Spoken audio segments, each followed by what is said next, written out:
Crotch Gate has dropped.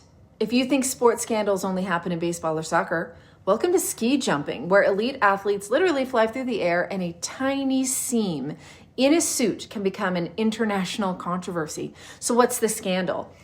Okay, so at last year's World Ski Championships, officials uncovered something fishy with the ski jumping suits worn by members of the Norway ski jumping team, one of the most dominant programs in the entire sport.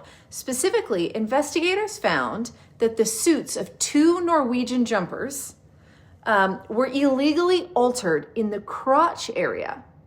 That is right, the part of the suit right where the legs join the torso. Well, why does that matter? It seems tiny, right? Well, because in ski jumping, aerodynamics matter more than, in pretty much any other sport. And so the suit fit is legally regulated down to tiny margins.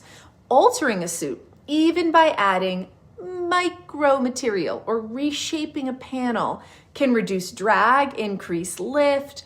At the elite level, centimeters, millimeters matter.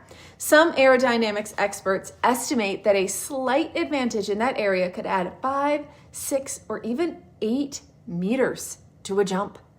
That is absolutely huge in a competition. So how did this come to light? Well, this is where the story, gets into the nitty-gritty. So officials caught members of the Norwegian coaching staff and the team's equipment manager on camera, apparently filmed through a curtain, making modifications to the suits after they had passed inspection. Naughty, naughty. This was not just a little stitch here and there. It was, clandestine adjustments to the crotch panel, specifically, done with the intent of making the suit more aerodynamic than the rules allow. The changes were made after the suits had already cleared pre-competition checks, meaning the jumpers were effectively competing in outfits that broke regulations. They were cheating.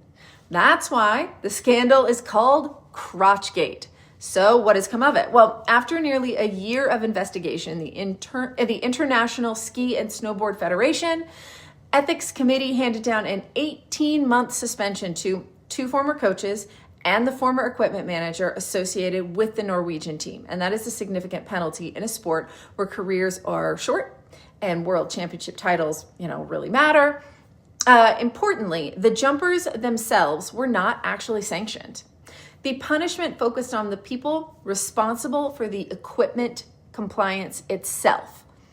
The scandal didn't just embarrass Norway. It tore open questions about how ski jumping regulates their gear, how easy it is to skirt the rules in a sport where the advantage is measured in meters, and how much technology rather than athletic ability is shaping outcomes, right?